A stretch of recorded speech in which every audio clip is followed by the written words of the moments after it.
Jai Hind to one and all. Today I am here with the 9th class SST English medium. Today we are going to discuss a new lesson, that is lesson number 3rd of economics, poverty as a challenge. In that chapter today we are going to discuss about introduction part, then two types of typical cases of poverty, then poverty as seen by social scientists, and lastly poverty line. So let's start. So firstly we are going to discuss the overview, means what is poverty. Okay, this chapter deal with one of the most difficult challenges faced by independent India, poverty. After discussing this multi-dimensional problem through example, the chapter discussed the way poverty is seen in the social science. देखिए overview अगर हम देखें chapter का, तो ये जो chapter है बहुत ही डिफिकल्ट सिचुएशन से डील कर रहा है। मीन्स पावर्टी एक डिफिकल्ट सिचुएशन होती है, उसको हम डिफरेंट एग्जांपल से समझेंगे इस लेसन के अंदर। और इसके अलावा the way poverty seen in social science के अंदर पावर्टी को किस तरीके से देखा जाता है, ये हम डिस्कस करेंगे। Poverty trend in India and the world are illustrated through the concept of poverty line. इसके अलावा पावर्टी लाइन के कॉन्सेप्ट से जिस तरीके से इंडिया और वर्ल्ड के अंदर जो पावर्टी लाइन है या पावर्टी है उसको इलस्ट्रेट किया जाता है, वो हम समझेंगे। काजेस ऑफ पावर्टी के काजेस क्या है, और anti poverty steps taken by the government ने कौन कौन सी ऐसी स्टेप्स उठाई है जिससे पावर्टी को दूर किया जा सके। ओके, तो ये सब चीजें हम देखने जा रहे हैं ओवरव्यू लेसन का। अब चलिए अब हम स्टार्ट करते हैं इंट्रोडक्शन पार्ट। थोड़ा सा इंट्रोडक्शन एक आपको बताया गया है कि आप अपने डे टू डे लाइफ में देखते होंगे बहुत सारे लोग होते हैं जो पुअर है। पुअर मतलब गरीब। हम यहाँ पावर्टी मतलब गरीबी की बात कर रहे हैं इस लेसन के अंदर। Poverty as a challenge, poverty हमारे लिए एक चैलेंज है, मतलब हमारी इकोनॉमी के लिए चैलेंज है। तो चैलेंज क्यों है ये, वो सारी की सारी चीजें अभी यहाँ आएंगी आपको। देखिए आप अपने डे टू डे लाइफ में देखते होंगे बहुत से लोगों को जो पुअर है यानी कि गरीब है, वो लैंडलेस लेबर हो सकते हैं, मतलब ऐसे लेबर हो सकते हैं, गांव ग्रामीण क्षेत्र में ऐसे लोग हो सकते हैं जिनके पास में जमीनें नहीं है।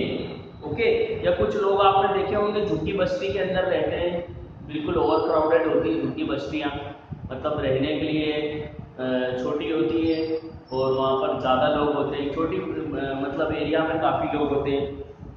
There could be daily wages. इसके अलावा डेली वेजेस वाले जो वर्कर्स वगैरह होते हैं जो कंस्ट्रक्शन साइट पे काम करते हैं, कितनी बार आपने भी किसी मजदूर से वर्क कराया होगा, अपने घर में काम कराया होगा, तो ये सभी के सभी पुअर की कैटेगरी में आते हैं। या कुछ छोटे मोटे आपने बालक देखे होंगे जो ढाबा पे या होटल वगैरह पे काम करते हैं, या बेगर्स वगैरह आपने देखे होंगे जो एक जगह से दूसरी जगह जाके अपनी नीड्स के लिए एक दूसरे से कहते हैं कि भाई मुझे मेरी नीड्स है, मुझे इसको पूरी करना है। Okay, in fact every 4th person in India is poor. तो ये सारी चीजें आपको नजर आती है, आपने भी देखी होगी, क्योंकि इंडिया में हर 4 में से 1 आदमी पुअर है, गरीब है। ओके, मतलब 1/4 तो यहाँ की पॉपुलेशन गरीब हो गई है 2011 और 2012 के सेंसस के मुताबिक है, मतलब 27 करोड़ लोग भारत में गरीब है। ओके, तो कहीं ना कहीं एक प्रॉब्लमेटिक सिचुएशन है, और एक दुनिया के अंदर इतने ज़्यादा मीन्स कोई से एक देश के लिए इतने ज़्यादा गरीब लोग वहाँ होना कहीं ना कहीं उसकी इकोनॉमिकल डेवलपमेंट के लिए भी बात रखे। ओके, तो ये एक सीरियस केस है। अब यहाँ पर देखो इन्होंने 2 टिपिकल केस दिए, 2 टिपिकल केस दिए जिससे हम पावर्टी को समझ सकते हैं। 2 एग्जाम्पल है आपके सामने, एक अर्बन केस दिया है और एक रूरल केस दिया है। अर्बन केस मतलब शहर के अंदर और रूरल केस मतलब ग्रामीण क्षेत्र में। देखिए 33 इयर्स ओल्ड राम सरन कितने साल का है, 33 साल का। वो डेली वेजेस लेबर है, मतलब जो काम करता है उसके लिए उसको डेली पैसे दिए जाते हैं, है ना। एक व्हीट फ्लोर मिल के अंदर वो डेली वेजेस लेबर है, जो कि झारखंड रांची के अंदर है ना। अब देखिए इसका जो मंथली इनकम है वो बहुत ज़्यादा नहीं है, बहुत ही कम है, 1500 रुपये पर मंथ है, मतलब 50 रुपीज़ ही डेली कमाता है ये।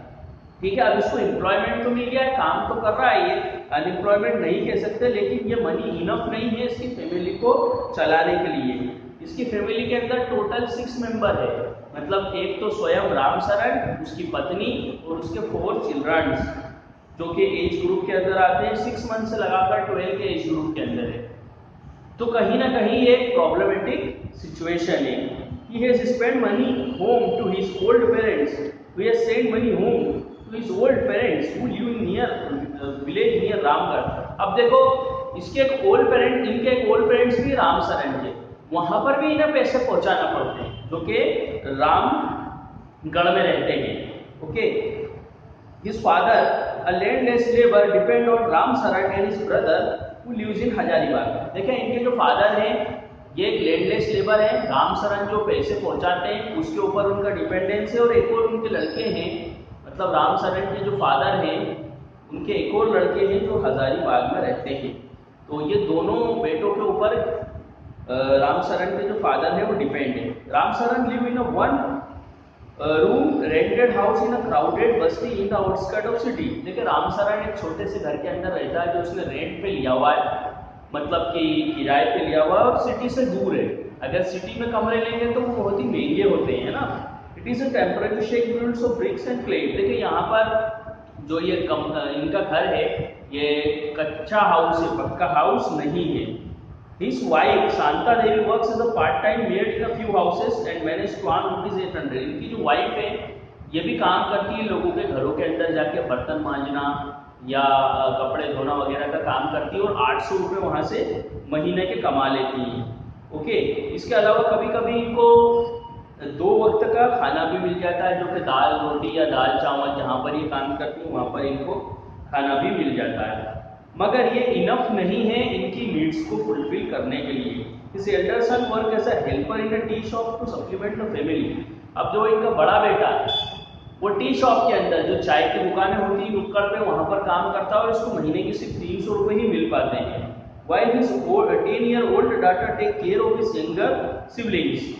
इसके अलावा इनकी जो बड़ी बेटी है वो अपने जो इनके जो छोटे बेटे वगैरह हैं उनका ख्याल रखती है। ओके, इन यहाँ से देखिए कोई भी बच्चा स्कूल नहीं जाता है। They have only 2 pairs of hand-me-down clothes each। इन लोगों के पास में केवल 2 जोड़ ही कपड़े हैं। ये नए कपड़े तभी लेके आते हैं जब जो पहले कपड़े हैं वो पहनने लायक नहीं रहते, तभी ये जो नए कपड़े लेके आते हैं। जो इनके शूज हैं वो भी कोई इतने अच्छे नहीं है, और शूज आज भी इनके लिए एक लग्जरी थी। शूज अगर इनके पास आ जाए तो वो एक लग्जरियसनेस इसको महसूस करते हैं। The younger kid are undernourished, they have no access to health care when they fall ill। देखो जो इनका एक छोटा बेटा है वो अभी इस सिचुएशन में है कि उसे बैलेंस डाइट मिलना चाहिए, उसे अच्छा भोजन मिलना चाहिए, लेकिन कभी कभी जब वो बीमार पड़ता है तो उसके इलाज का खर्च वगैरह भी ये ठीक से मैनेज नहीं कर पाते। तो ये हमने एक अर्बन केस देखा, शहर का केस देखा, और यहाँ पर हमने देखा कि बहुत ही टिपिकल सिचुएशन है। मीन्स यहाँ पर जो ये पैसे कमा रहे हैं फैमिली के सभी लोग मिलके, रामसरन, उनकी वाइफ और इसके अलावा उनका जो बड़ा बेटा है वो कहीं ना कहीं उनकी फैमिली को फैमिली के लिए की जो बेसिक्स नीड्स है उसको भी फुलफिल नहीं कर पा रहा है, ठीक से फुलफिल नहीं कर पा रहा है। अब हम एक रूरल केस देखते हैं। Lakha Singh belong to a small village near Meerut in Uttar Pradesh. Lakha Singh Meerut के उत्तर प्रदेश मेरठ के गांव में रहता है। उसकी फैमिली के पास में कोई ज़मीन नहीं है, और अब जब ज़मीन नहीं है तो बड़े जो किसान हैं वहाँ पर इन्हें काम करना पड़ता है मजदूरी का। ओके, देखें जब ये दिन भर काम करते हैं तब इन्हें 50 रुपये मिलते हैं दिन भर के। Okay, but often it's in kind like a few kilogram of wheat और दाल इवन वेजिटेबल। देखिए कभी कभी इनको वहाँ से कितनी कई किसान इनको गेहूँ भी दे देते हैं पैसों के साथ साथ, या दाल भी दे देते हैं, या वेजिटेबल्स वगैरह दे देते हैं। ओके, या कभी कभी ऐसा होता है कि कुछ लोग केवल और केवल अनाज के ऊपर ही कि भाई काम करोगे तो इतना अनाज मिलेगा, पैसे नहीं मिलेंगे, इस पर भी उन्हें कहीं ना कहीं काम करना पड़ता है। The family of 8 can not always manage to spare a meal. अब इस तरीके से इनकी 8 लोगों का जो परिवार है वो मैनेज नहीं हो सकता। लाखा लिव इन कच्चा हट। देखिए एक कच्चे घर के अंदर रहते हैं जो कि गांव से दूर है, मतलब जो मेन गांव जहां पर बसा हुआ है तो ये गांव से दूर कहीं कांकड़ पे बसे हुए गांव के। The women of family spend the day chopping fodder and collecting firewoods in the field. देखिए इनकी जो पत्नी है वो क्या काम करती है कि जो मवेशी हैं, वो मवेशियों के लिए चारा काटना, मतलब इनके पास में मवेशी नहीं है, मवेशी जो किसी दूसरे के पास है, ज़्यादा जिनके पास कैटल है उसके लिए चारा काटना, चारा काटने के अलावा लकड़ी वगैरह इकट्ठा करना, ये काम करती हैं। यहाँ से इनको कुछ पैसे मिल जाते हैं। इनके फादर जो थे वो टीबी के मरीज थे और चंद साल पहले ही गुजर गए because of lake of treatment, मतलब उन्हें सही से ट्रीटमेंट नहीं मिल पाया तो वो गुजर गए, और इनकी मदर को भी अभी टीबी की बीमारी है, तो कहीं ना कहीं उनको भी ये मैनेज नहीं कर पा रहे हैं। Okay, although the village is a primary school, village के अंदर एक प्राइमरी स्कूल है, लेकिन अपने छोटे बेटे को या अपने जो दूसरे बेटे और इनकी जो बेटियां हैं उनको स्कूल नहीं पहुंचा पाते क्योंकि इनकी इतनी इनकम नहीं होती। Lakha never went there, he had to start earning when he was 10। लेकिन जो लाका है वो भी कभी स्कूल नहीं गए, क्यों? क्योंकि उन्होंने 10 साल की उम्र से ही कमाना शुरू कर दिया था। ओके, साल में एक ही बार ये नए कपड़े पहनते हैं, और सोप, साबुन या तेल इनके लिए लग्जरियस थी। जो सिर में लगाने का हमारा तेल होता है, कोकोनट ऑयल या कोई सा भी ले लीजिए, या कहीं ना कहीं ऑयल की हम सब्जी बनाते हैं घर के अंदर, तो वो दोनों तरीके के ऑयल इनके लिए एक लग्जरियस चीज है। जो इनके घर में सब्जी बनती है वो ऑयल की नहीं बनती, बल्कि कहीं ना कहीं वो जो उबली हुई सब्जियां उस टाइप से बनती है। तो हमने 2 टिपिकल केस देखे, एक रूरल केस देखा और एक अर्बन केस देखा पॉवर्टी का। इन दोनों केसेस के अंदर कहीं ना कहीं हमने ये बात देखी कि जब फैमिली की इनकम वहाँ के बेसिक नीड्स को पूरा नहीं कर सकती तो उसको हम पॉवर्टी कहते हैं। ओके, देखिए आगे देखते हैं। These 2 typical cases illustrate many dimensions of the poverty. Thus they had the poverty means hunger and lack of shelter. देखिए यहाँ पर इन 2 केसेस से हमें पॉवर्टी के बारे में कुछ जानकारी मिल रही है कि पॉवर्टी का मतलब हंगर हो सकता है कि भोजन नहीं मिल पाना, इसको हम पॉवर्टी कह सकते हैं, या लेक ऑफ शेल्टर, रहने की जगह ठीक से नहीं मिल पाना, इसको भी हम पॉवर्टी कह सकते हैं। It is A situation in which parents are not able to send their children to school. अच्छा, पॉवर्टी एक सिचुएशन ये भी हो सकती है कि जहाँ पर जो पेरेंट्स है वो अपने चिल्ड्रन को स्कूल नहीं पहुँचा पा रहे हैं, या वो बीमार पड़ रहे हैं तो उनका ट्रीटमेंट नहीं हो पा रहा है, या फिर कहीं ना कहीं क्लीन वाटर की कमी होना या सैनिटेशन की कमी होना भी पॉवर्टी के अंतर्गत आता है, या कहीं ना कहीं जो रेगुलर जॉब नहीं होना, लैक ऑफ रेगुलर जॉब। जैसे रूरल केस के अंदर वहाँ पर डेली जॉब नहीं होती, रूरल एरियाज के अंदर वहाँ जॉब जब भी मिलती है, या लैंड के अंदर हम लेबर की तरह भी काम जब भी कर पाते हैं जब फसल को बोने और काटने का काम आता है। ओके, तो देखिए ये सारी की सारी सिचुएशन ऐसी है जिसमें जो व्यक्ति है वो हेल्पलेसनेस हो जाता है, मतलब कहीं ना कहीं वो कुछ कर नहीं पाता। Okay, Poor people are in a situation in which they are ill-treated as almost every place. देखिए गरीब लोगों को हर जगह पर सम्मान की दृष्टि से नहीं देखा जाता, उनको इल ट्रीट किया जाता है, उनके साथ अच्छा व्यवहार नहीं किया जाता। जैसे फार्म्स के अंदर या फैक्ट्रीज के अंदर या गवर्नमेंट ऑफिसेज के अंदर, हॉस्पिटल में, रेलवे स्टेशन पे, है ना, तो कहीं पर भी इनके साथ अच्छा व्यवहार नहीं किया जाता। One of the biggest challenges of the independent India has been being millions of its people but out of abject poverty. तो ये इंडिया के लिए एक बड़ा चैलेंज है कि कहीं ना कहीं इन जो लोगों को इस सिचुएशन से बाहर निकालना और इंडिया से पॉवर्टी को इरेडिकेट करना। Mahatma Gandhi always insist that India would be truly independent only when the poorest of its people become free of human suffering.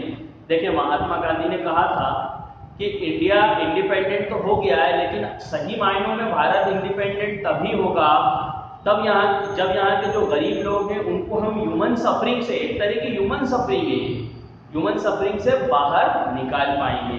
Okay, तो आगे हम देखते हैं poverty is seen by social scientist. हमने इंट्रोडक्शन पार्ट देखा, 2 typical case देखे, अब poverty is seen by social scientist, मतलब पॉवर्टी को सोशल साइंटिस्ट है वो किस नजरिए से देखते हैं। अभी हमने इसको 2 टिपिकल केस की मदद से देखा, इसका इंट्रोडक्शन पार्ट भी देखा। अब जरा हम सोशल साइंटिस्ट की बात कर लें कि क्या समझते हैं। Since poverty has many faces, social scientist look at it through a variety of indicator. Usually the indicator used relate to the level of the income and the consumption, but now poverty is looked through other social indicators like illiteracy level. देखें social scientist की अगर हम बात माने तो जो poverty है उसके बहुत सारे इंडिकेटर हैं। सबसे पहला जो इंडिकेटर होता है इनकम, कि अगर हमारी इनकम कम है और इसके अलावा खर्च ज़्यादा है तो एक इंडिकेटर तो ये है। लेकिन आजकल कुछ नए इंडिकेटर्स का भी इस्तेमाल करते हैं सोशल साइंटिस्ट, जैसे इलिटरेसी लेवल। कोई व्यक्ति यदि पढ़ा लिखा नहीं है तो ये भी एक इंडिकेटर है। Lack of general resistance due to malnutrition. देखिए माल न्यूट्रिशन मतलब उसको सही से न्यूट्रिशन नहीं मिल पाना, जो हमारी बैलेंस डाइट है वो नहीं मिल पाना। इसके अलावा हेल्थ की फैसिलिटीज नहीं मिल पाना, फिर इसके अलावा जॉब अपॉर्चुनिटीज नहीं मिल पाना, फिर इसके अलावा सेफ ड्रिंकिंग वाटर नहीं मिल पाना, सैनिटेशन फैसिलिटीज नहीं मिल पाना। ओके, तो ये कहीं ना कहीं इंडिकेटर्स है जो सोशल साइंटिस्ट के द्वारा इस्तेमाल किए जाते हैं जो पॉवर्टी को डिफाइन करने के लिए। ओके, अब हम आगे देखते हैं पॉवर्टी लाइन के इंडिकेटर्स हमने देख लिए। छोटा सा वन पैराग्राफ था ये। अब हम पॉवर्टी लाइन के बारे में देखेंगे कि पॉवर्टी लाइन एक्चुअल में होती क्या है। देखिए, at the center of the discussion of poverty is usually the concept of poverty line. A common method used to measure poverty is based on the income or consumption level. देखिए, अगर हम poverty की बात कर रहे हैं तो poverty की बात करने के लिए हमारे पास एक कॉन्सेप्ट है पॉवर्टी लाइन का। ओके, इसके अंदर एक मेथड का इस्तेमाल किया जाता है इनकम और कंजप्शन की मेथड का। यदि व्यक्ति का इनकम कम है और कंजप्शन ज़्यादा है और वो अपनी बेसिक रिक्वायरमेंट को फुलफिल नहीं कर पा रहा तो कहीं ना कहीं ये कहा जाएगा कि वो पॉवर्टी लाइन के नीचे है। ओके, आगे देखते हैं। What is necessary to satisfy basically is different at different time in different. देखो, अब हर व्यक्ति की जो नीड्स है वो अलग अलग होती है, डिफरेंट कंट्रीज में डिफरेंट होती है। जो पॉवर्टी लाइन डिफाइन करने का एक पैमाना है वो भी अलग अलग देशों के अंदर अलग अलग होता है। ओके, तो पॉवर्टी लाइन वेराई करती है टाइम और प्लेस के accordingly.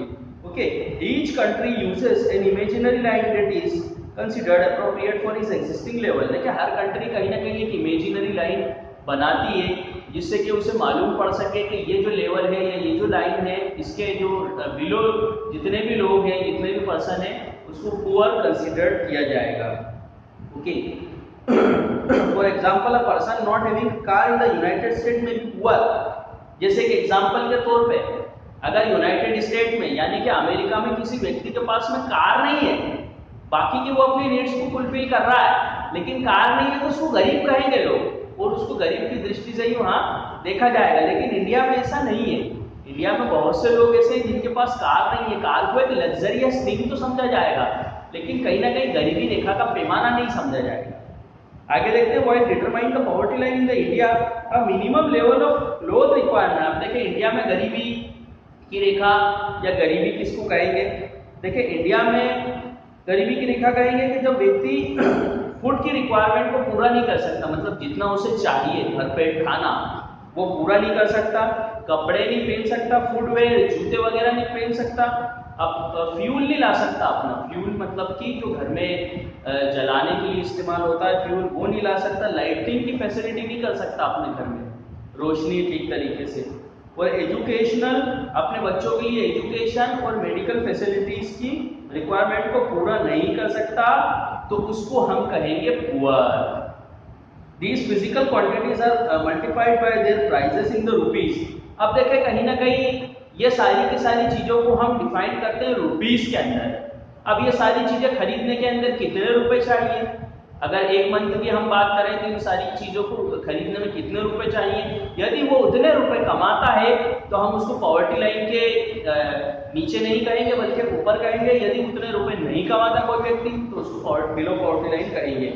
The present formula for food requirement while estimating the poverty line is based on the desired calorie requirement। देखो, आज हमने जो पॉवर्टी लाइन के लिए एक फॉर्मूला निकाला है उसमें कैलोरी रिक्वायरमेंट को हमने जोड़ा है कि जितनी कैलोरी हमें चाहिए। जैसे दिन भर में हमें भाई यदि अगर हम फूड आइटम की बात करें तो serial, pulses, vegetables, milk, oil, sugar वगैरह ये सब चीज़ें होती है जो हमारी कैलोरी की रिक्वायरमेंट को पूरा करती है। ओके, अब जो कैलोरी है हर किसी को अलग अलग लगती है, मतलब अगर कोई डिफरेंट एज का व्यक्ति है तो उसको डिफरेंट लगेगी, छोटे बच्चे उनको कम लगेगी, बड़ों को ज़्यादा लगेगी। तो इस तरीके से हमने डिफाइन किया है कि जो अर्बन एरियाज के अंदर लोग रहते हैं उनको 2100 कैलोरीज पर पर्सन लगती है, और जो रूरल एरियाज में रहते हैं क्योंकि रूरल एरिया में मेहनत ज़्यादा होती है तो वहाँ पर 2400 कैलोरी पर पर्सन उन्हें लगती है। Since okay, The monetary expenditure per capita needed for buying this calorie requirement in terms of food grain etc. is reversed periodically taking into consideration the rise in the prices. अब देखें ये हमने जो calorie की बात करी, तो अब इसको खरीदने के अंदर जो पैसे इन्हें लग रहे हैं, यदि वो उसको फुलफिल कर पाते हैं और इसके साथ साथ इनकी कुछ बेसिक नीड्स को भी ये फुलफिल कर पाते हैं, जैसे कि क्लोथिंग है और शेल्टर है, इन नीड्स को फुलफिल कर पाते हैं तो वो अबव पॉवर्टी लाइन है, और यदि नहीं कर पाते तो बिलो पॉवर्टी लाइन है। अब ये वेराइज करता है कि गांव के अंदर कुछ बहुत सी चीज़ों की कीमतें कम होती है, तो यदि वहाँ पर व्यक्ति पैसे कम भी कमा रहा है तो वो बिलो पॉवर्टी लाइन नहीं है, अगर अब वो अपनी ये सारी रिक्वायरमेंट को पूरा कर रहा है। अगर सिटीज के अंदर कोई व्यक्ति पैसे ज्यादा कमा रहा है लेकिन फिर भी वो अपनी रिक्वायरमेंट को पूरा नहीं कर पा रहा, तो वो बिलो पॉवर्टी लाइन है।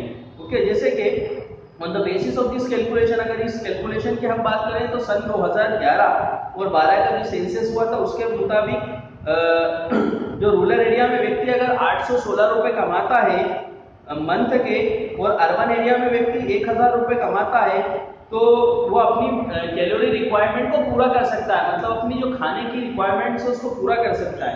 Despite less calorie requirement, the higher amount of urban areas being fixed because of the high prices of many essential product.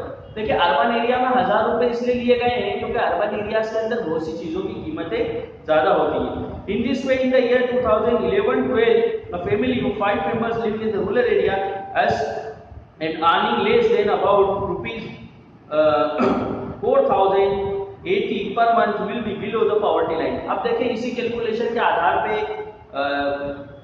ये कैलकुलेशन निकाला गया है कि एक रूरल एरिया में ग्रामीण क्षेत्र में 5 लोगों का परिवार रहता है और अगर वो 4080 रुपए से कम कमाता है तो उसको गरीब कहेंगे, बिलो पॉवर्टी लाइन कहेंगे।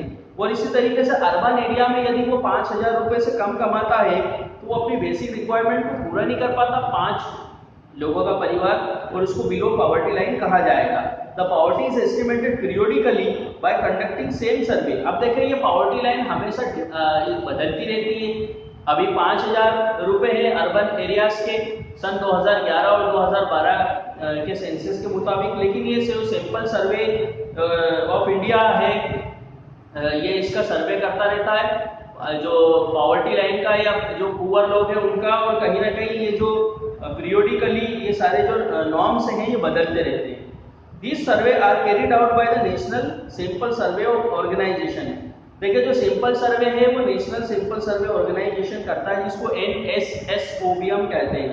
However for making comparison between developing countries many international organisation. इसके अलावा इंटरनेशनली में बात करूं तो डेवलपिंग कंट्रीज के ऊपर निगाह रखने के लिए कि वहाँ कितने लोग पुअर हैं कितने नहीं हैं, कुछ इंटरनेशनल ऑर्गेनाइजेशन है जैसे कि वर्ल्ड बैंक, ये भी कहीं ना कहीं uniform standard for poverty line, ये भी कहीं ना कहीं जो पॉवर्टी का लाइन है या पॉवर्टी का लेवल है उसको मैनेज करते रहते हैं और उनका सर्वे करते रहते हैं। ओके, तो देखें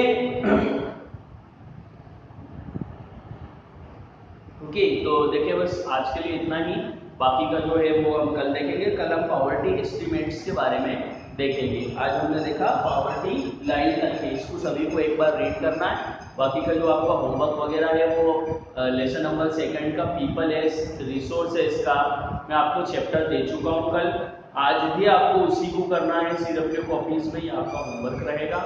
और इसको ये जो आपका चैप्टर है इसको आपको जहाँ तक मैंने पढ़ाया पेज नंबर 32 तक ही आपको रीड करना है। तो आज के लिए बस इतना ही। जय हिंद, जय भारत।